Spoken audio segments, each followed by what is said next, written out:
The Ensombl podcast is intended for professional financial advisors. All discussion is limited to publicly available information and should not be interpreted as legal, professional, or financial advice. Ensombl does not hold an AFS license nor provide any financial services. Before making investment decisions, you should obtain financial advice from a qualified financial advisor.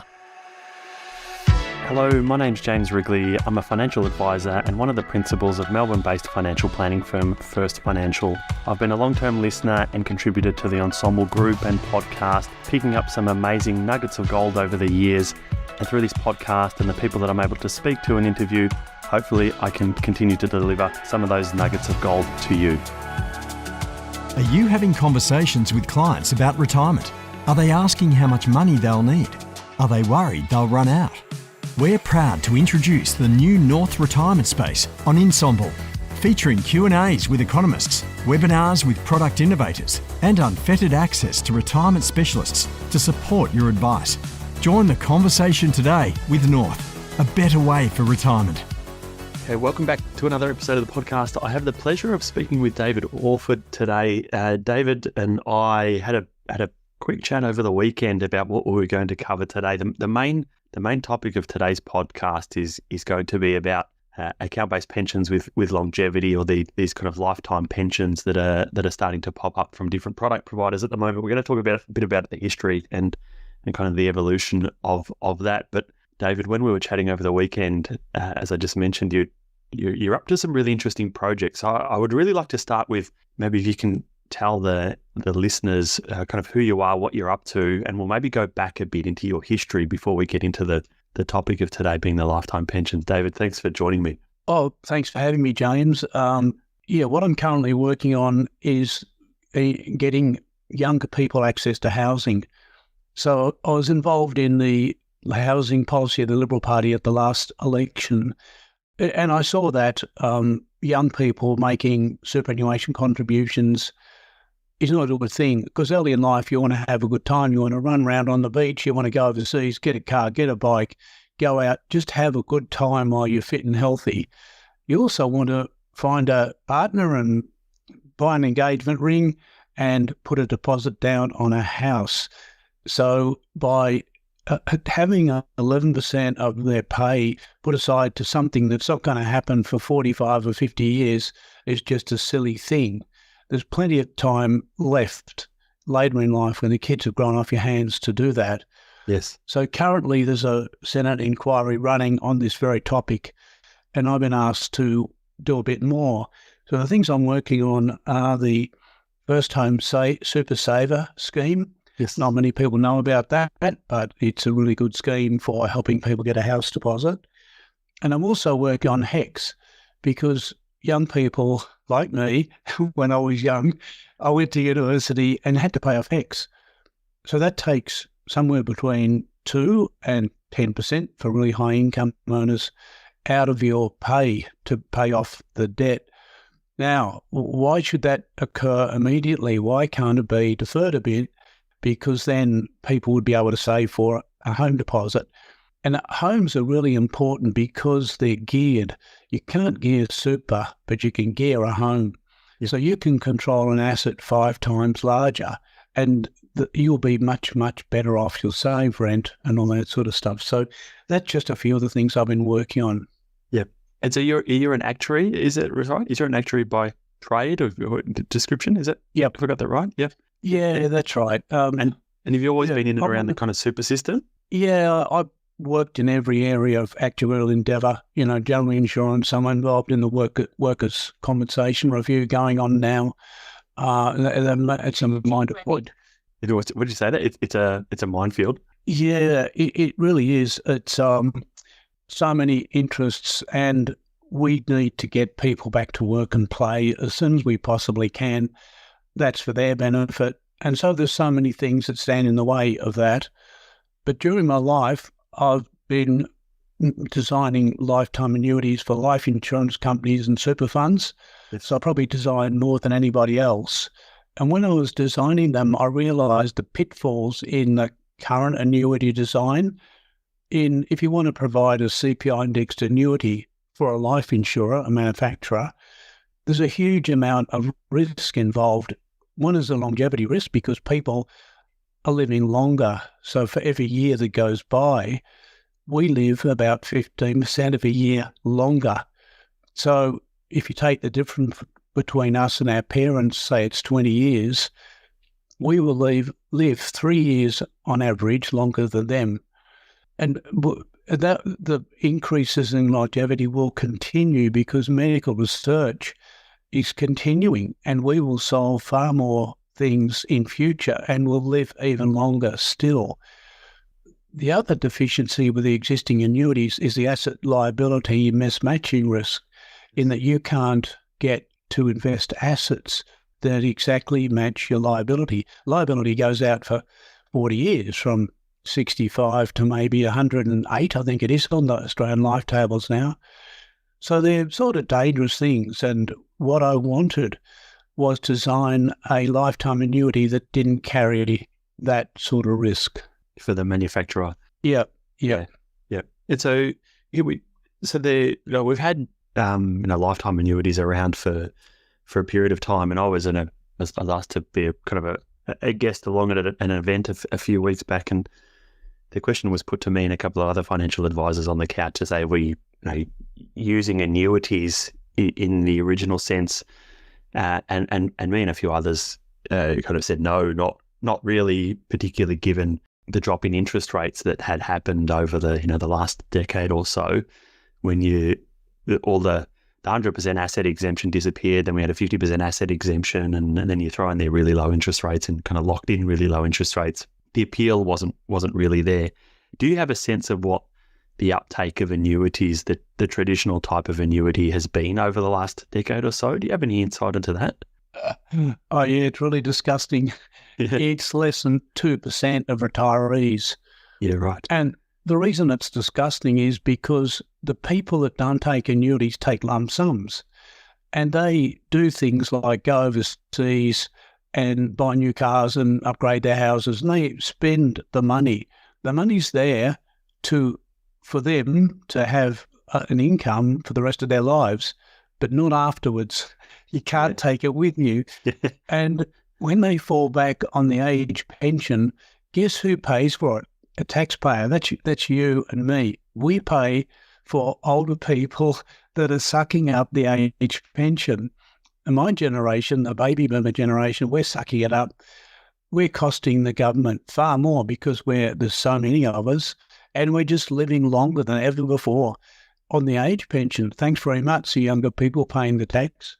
The annuity was invented by the Romans. It's the oldest financial product in the world. Probably older than banking, I'm not too sure. But they've been around for a long time, but they're the ideal product. So you're quoting low interest rates, but think in terms of investment return. You can invest in an account-based pension and get solid investment returns. It's not an interest rate, it's an investment return. Yes. So the new breed of annuities are account-based pensions with longevity protection. And there's several types. There's the real annuity, there's CDC, or there's GSA. GSA is probably the popular one for super funds. So that's run by the former Q Super. But other super funds are doing the GSA type. Yep. So what's the GSA type? Can you elaborate on that? Yeah, what it is, people join a pool. So as they retire, they move across into the pool, and they stay in that pool. Now, if the pool it looks after its own mortality risk, it's not insured in any way. So as you move along through time, you'll find people will live either longer or shorter than they're meant to. If people live shorter, in other words, people die off relatively quickly, they leave their money behind for the survivors. So if there's more deaths than you expect, then the income for the survivors will go up. But conversely, if the pool is composed of people that live a long time, then the income will be pressed downwards. So that's why, look, it's a good scheme, but there are probably better ones, and that's when you add longevity protection to it. Yeah. And so how does the longevity protection come about? Like what's the other style of these kind of lifetime pensions that are around? Yeah, you know how you take out insurance during your life to make sure if you die, you've got money for your children to grow up and your spouse to look after themselves. But in the converse of that, the mirror image is if you live a long time, you will run out of money if you take a traditional account-based pension. And, that's a disastrous thing. So people that live longer than their life expectancy, and half of us do, it means that we'll start to draw down on our money, and we might run down, and we might run out of assets, and we might run down of income. But if you add insurance to that, there's an insurer standing behind that, and so the way one of these annuities works is that, let me give you a simple example. Say you have $100,000, 65, married, you put your money into a pool, unit price is $1, and you buy 6,000 units because the annuity factor is about 15, say.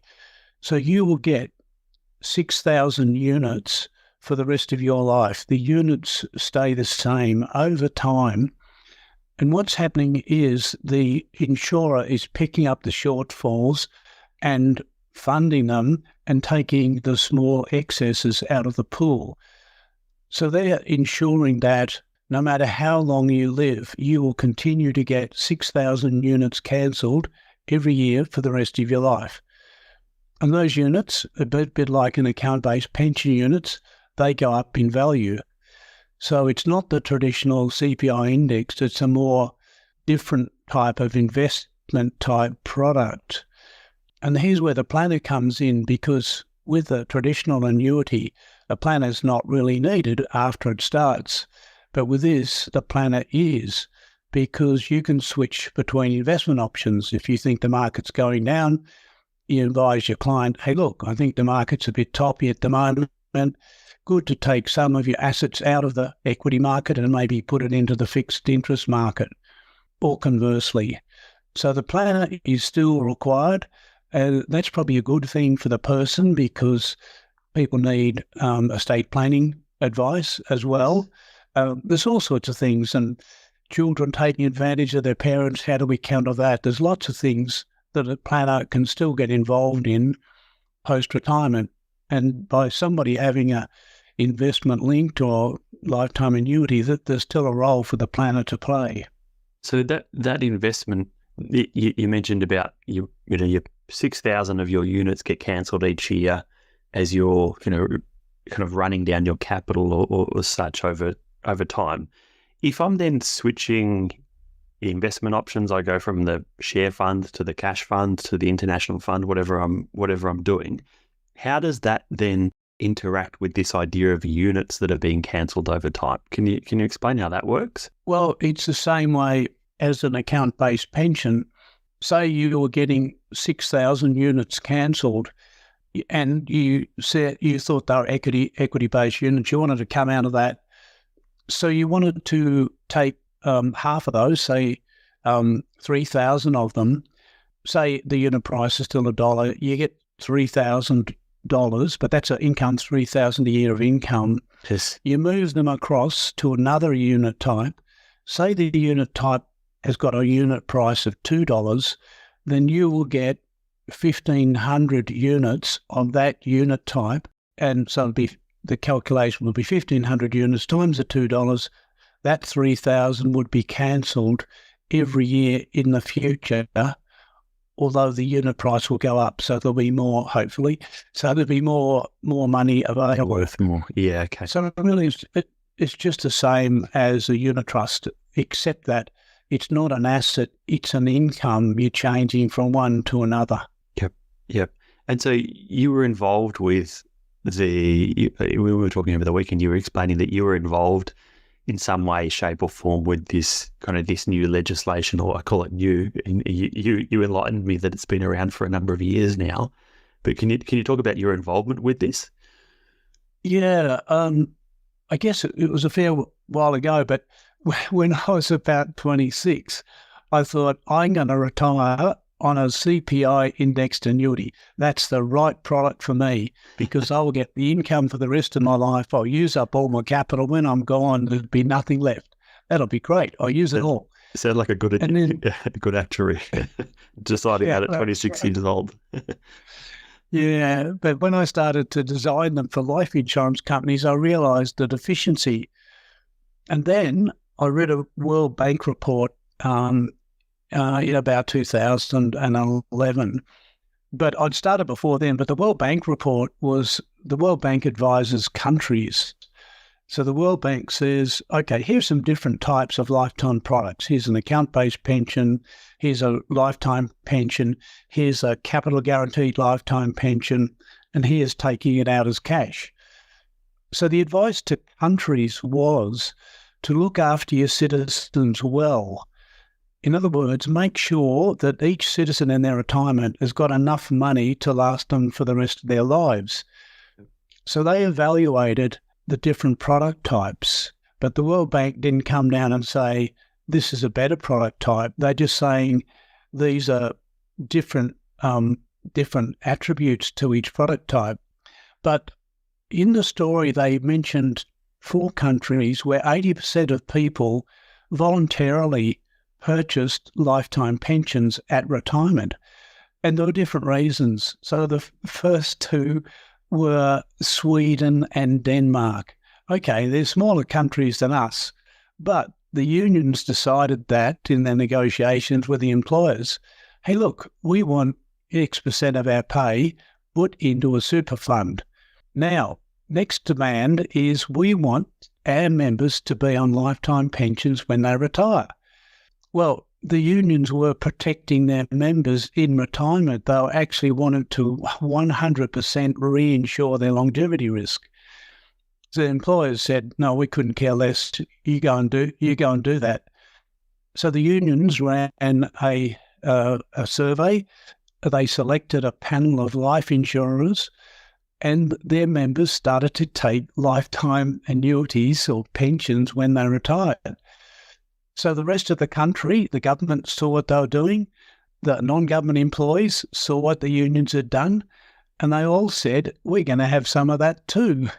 So now it's gone from like 26% coverage to about 80% in those 2 countries. In other countries, in Switzerland, the government mandated annuity rates, and they said, we want to have a viable annuity market because we'll look after our citizens in retirement. And here are the annuity rates. Well, I didn't consult with the industry, but the rates were pretty good. And 80% of Swiss people took out these lifetime annuities. Now, the 4th country was Chile. They were advised by one of my friends who used to work for Senator Nick Sherry. And Peter went there and he said, look, you want people to be on pensions. You want it there to ensure their longevity. So just tax the lump sum, just a little bit.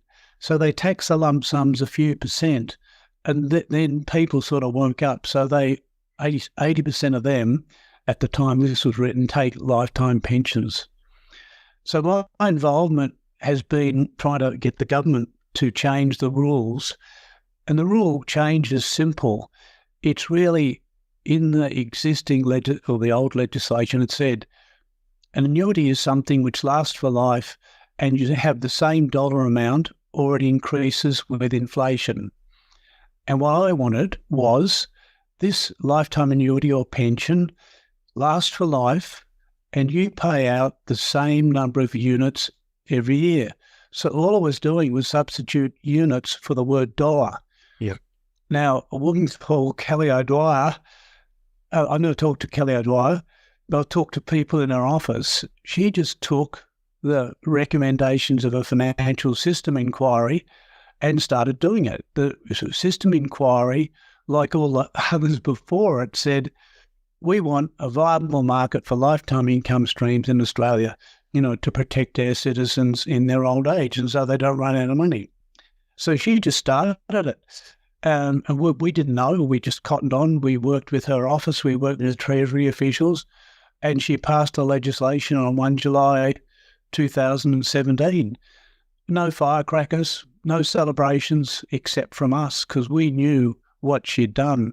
Yeah. So that really freed up the market enormously. And it's only recently that people have gotten on that this is now available, and we can now manufacture far more efficient and far more effective lifetime annuities.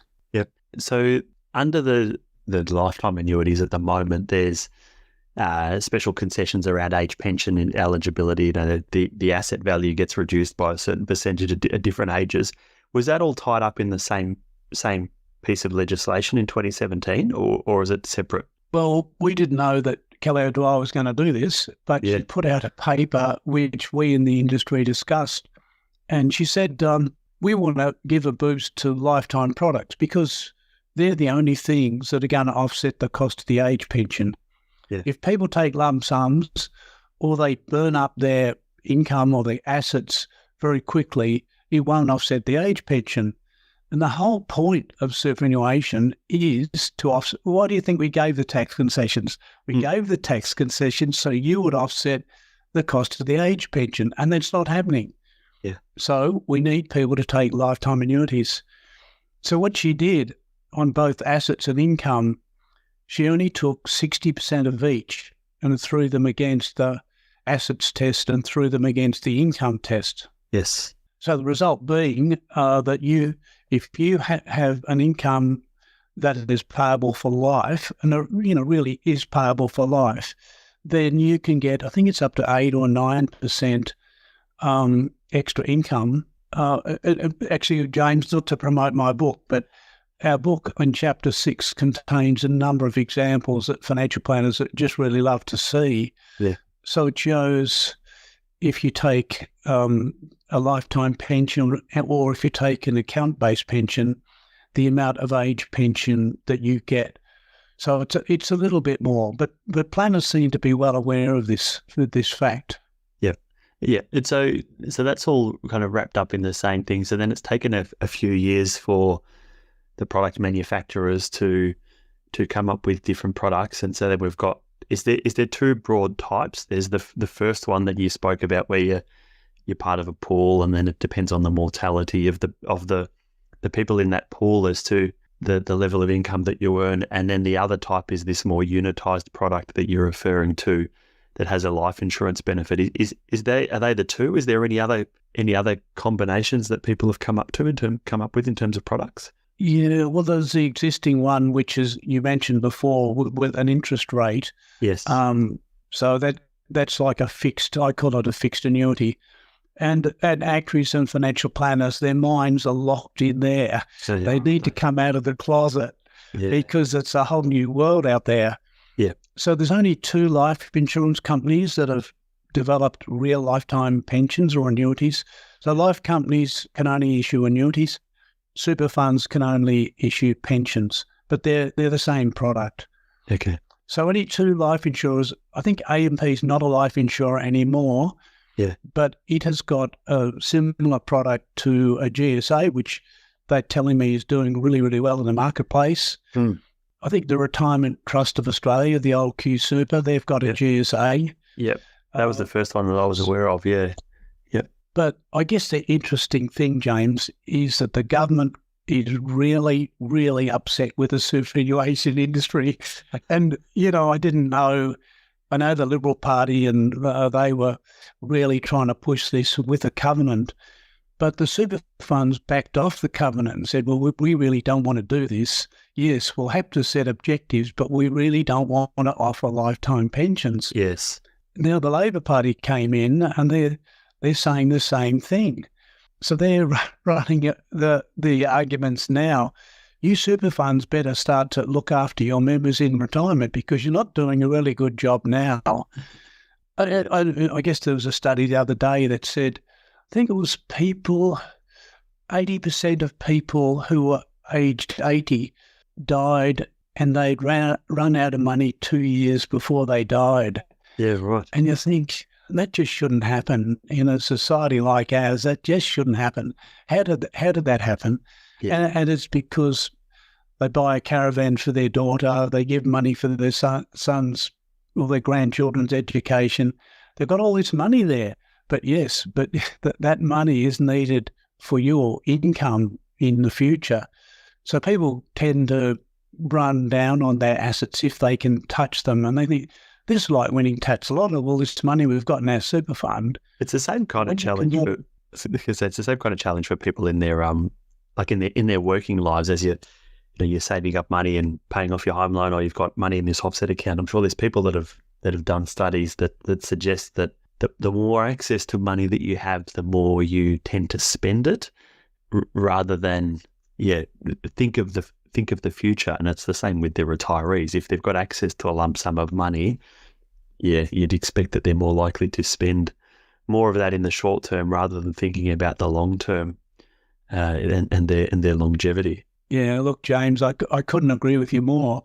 It's like having a lot of ice cream in the fridge. You think, I'll have a bit of that tonight and tomorrow night, and really it's probably bad for you. But there's been a study in the US that showed that people who have a real lifetime income, they spend more than people that aren't. So people who are on an account-based pension, they're not too sure whether the money's going to run out. Yes. And most of them follow the 4, 5, 6% rule under the account-based pension. They draw out the minimum. Yep. But even drawing out the minimum at later ages, I think the factors get up to 4. You got to draw out 14%. Yeah, they get really high, don't they? Yeah, and if you draw a graph of it in real terms, you'll find that it stays the same in real terms up to a bit after life expectation, and then it declines fairly rapidly after that. Yeah. And you think, in a way, the government's designed it that way so that they get the maximum offset against the age pension on that cohort of people that starts at 100% and runs down to 50%. Yeah. So that's a large amount of people, and they offset it as much as they possibly can. But in the next fifth, when it goes from 50 to 0, the offset isn't as great. Yes. But there's fewer people. So I unfortunately, I think that's the way it's been designed. And with an account-based pension, you just can't get any more out of it because it's in your name. That's all you've got. Yep. With a lifetime pension, the longer you live, the more you get. So you mentioned North. You mentioned North Q. The old Q Super's got one. Generation Life got something. I've seen some material from them. Are they the three? Is there any other products that you're aware of in the market that are doing this kind of thing? There's probably half a dozen if you look round. Yeah, right. But you find that the shareholder-driven companies, the life companies, are more interested in doing this because they're looking for a dollar for the shareholders. Yes. But really, the super funds are mostly mutual. The big industry funds, they're the ones that should be looking after their members more. Yep. But they see it, I guess the problem for the super funds is the members tell them, we don't know what an annuity is or a pension, so we don't want it. And even those that have had it explained to them, they say, no, I'd rather have the money. I'd rather have the money than an income. So we have a great lot of education. And this is where the planners come in, of course. Read our book. There's quite a job for planners to educate people. Senator Nick Sherry, he was going to introduce legislation to make it mandatory for super funds to show on their annual statements the estimated amount of income they would get in retirement. So you might say, this is your account balance now, this is your estimated account balance at retirement, and that will buy you a lifetime income of so much. Yep. But that never got through. It's a good thing to do. In other countries, we have that. Yeah, that would be helpful. So you mentioned a book. Talk to me about the book that you've written. What's that about? Yeah, we saw planners as being the most important part in this. The life insurers, the super funds aren't, playing the role that they're meant to. But planners, the ones that we relate to and rub shoulders with, they're onto this. They see this as a new thing to do. It's a new product. It's been around for 2,000 years, but it's sort of new to Australia. Yes. So they're very interested, and they're going to their existing clients. A lot of them are over age 65. they're still on account-based pensions, and they're talking to them. And these are the people, because they've lived so long already, that think, what if I run out of money? I've been running down on money. What if I run down even more? I'd like to reinsure my longevity, and I'll buy a lifetime pension or annuity. So we think planners are really important. We wrote this book for planners, not for the man in the street. And the whole thing, because I've passed my diploma in financial planning. So as the other writers, Peter Rowe and Jim Hennington, we've all done it. So it was easy for us to write the book. And in there you'll find things like, as a planner, you will already have considered this, and this, but here's a few more tips, boom, boom, boom. Yep. So, yeah, and the examples are in chapter 6, they're the ones that I like the most, because they show you how much better off people can be in retirement. Or apart from just the finances, the other aspect to this is that I think we mentioned in the book, I'm not too sure, but a major university in the US has run a survey for like 20 or so years, very large numbers of people, and they ask, what's important to you in retirement? Now, statistically speaking, there's only 3 things, and they are, in order, health. And of course, it's got to be health. People want to be healthy. If you're not healthy, you're not going to enjoy life. Health is number 1. Number 2, it's the amount of money. Oh, yeah, okay, fine, I understand that. The more money you have, the more holidays you can have, the more hobbies and all that sort of stuff. And the third one is having an income in the form of a lifetime income. So, and it's not marginally, it's significantly ahead of having an account-based pension or investing in the assets yourself. Yep. And I know, talking to people in state government schemes, that they want lifetime pensions. They understand, and they won't give them up. So my cousin, for example, he's in South Australia, but he never talks about money. Never. Because he gets money deposited in his bank account every month. It's not an issue for him, but his brother-in-law does talk about money, because he's got an account-based pension and he's investing the money effectively himself. Yes. So it's an issue for him. It's an interesting point you highlight there, because if I think about reflecting on clients that I've worked with over the years, like those that have access to a defined benefit pension scheme, they all know about it. They all, and a lot of people tend to gravitate towards it. Yeah, it's interesting that if I think of some clients that, there is clearly less money worries with those that do have the defined benefit pension, and they might have some other money that they can top up, that they can use for lump sums for the caravan and things like you mentioned. It hadn't dawned on me until you mentioned it, compared to those that are just living off the account-based pension, that are a lot more worried about it lasting and only want to spend the income and only want to take their 4 or 6% out as their minimum pensions. Yeah, well, I think the other thing is, I think there's only three major things you need in retirement from a money point of view. You want an income that's high enough that you can live really well. You want access to cash so that you can, if you want to buy a new car, you can just go out and do it. Yep. And thirdly, you want to leave a legacy to your children. Yeah. So let's deal with the second and the third.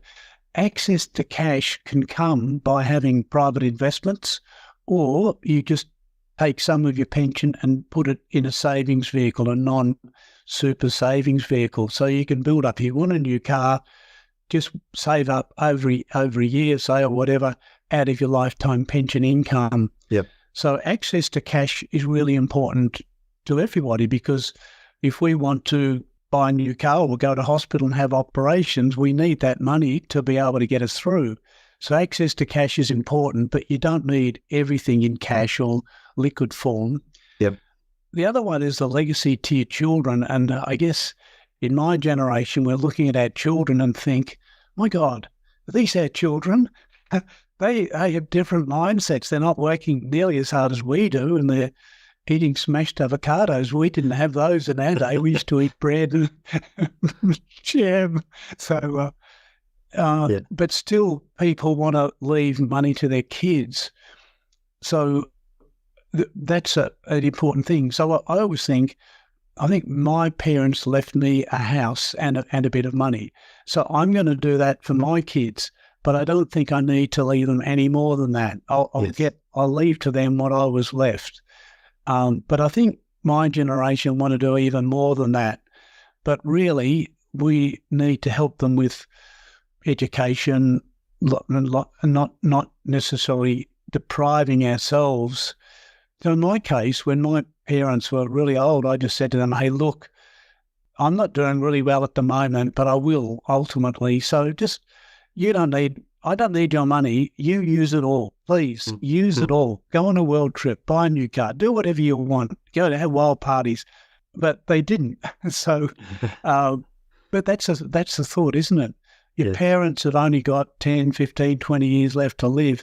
You've got 40, 50, 60 years to live. Yeah. So make sure so the legacy thing I think has got less of an impact now than it used to have. Mm-hmm. How would you suggest planners start to think about legacy when they're using these new types of products? Because there's some of them that when you die, the money's gone. Essentially, it funds the pool of the rest of everyone else. How do you think we should tackle the legacy piece for clients where that is a big priority for them? Yeah, that's probably the best question you've asked today, Jim, because it's the hardest. Yeah. So what people have always been aware of in lifetime annuities, you go out on the highway and you get run over by a bus. Well, I go out on the highway and I don't see that many buses, but there are so many ways to end your life now. And sometimes we don't know that it's coming, but life it's not just risk-free. So the modern annuity designs have done something to answer that very question. And the two life insurers that I'm aware of, they provide what's called a money back. A guy called Peter Hawkes, he's a famous planner, he told me about this. He said, you've got to have money back. And what a money back means is that if you die, say before your life expectation, you may not have got back all of the money that you invested. Yep. So what you get on your or your state gets on your death is the difference between what you invested and what you've been paid to date. Okay. So you get your money back, but you don't get an investment return on your money back. Yep. So it makes the investor in a lifetime annuity or pension feel a little bit better that they haven't wasted their money. They might have wasted investment earnings on it, which might have been taxable or whatever, but they've got their money back. So that makes them feel a bit better about it. Gotcha. Okay. Anything else? Every final question, we'll kind of wrap up, but anything else that we should be thinking about as planners to, I guess, educating the public, and if we start to work through these new products with clients, anything else that you can think of? Gee, there's probably tons of things. Like I think planners really don't understand, well, some of them do, but it's like what's happening in an annuity. So I get comments like, oh yes, but on somebody's death, the life insurance company keeps it and they make enormous profits. Yep. Well, no, that's true. The life insurance company keeps it, but they don't make enormous profits. They actually need that money to pay for the people that live a long time. So like the annuity business is probably the most dangerous business for life insurers because people are living longer. Yeah. And you think of some of the things that are going on now, like in the gene technology, if we can change our genes so we remove something that's in our family, so maybe people die of cancer at age 70 in our family, if we can get that gene and change it, that will help people live even longer. So I think from the manufacturer's point of view, the reinsurance is a good thing, but also from consumers' point of view, you've got, like, you insure your house, your car, your boat, you insure everything in your life pretty well. Why not insure your lifestyle post-retirement? And if you take an annuity, a lifetime annuity, you get an exact match between how long you'll need the money and how long you'll get it. There's no mismatch. It's the exact things. Yeah. So it's the ideal product. Yeah, absolutely. Well, David, look, thanks for joining me this afternoon. Pleasure having you on the podcast. I've certainly learned a lot. Hopefully anyone listening has done too. If anyone wants to pick up a copy of your book or pick your brain on anything, where can people find you? It's on amazon.com.au. It's called Retirement Income for Life. Yeah, Retirement Income for Life, solving the longevity equation. And that's a bit of a joke for us actuaries because there's no such thing as a longevity equation. It sounds good. Good for the title. Fantastic. Well, thanks, David. Pleasure speaking with you. Thanks, James. Take care.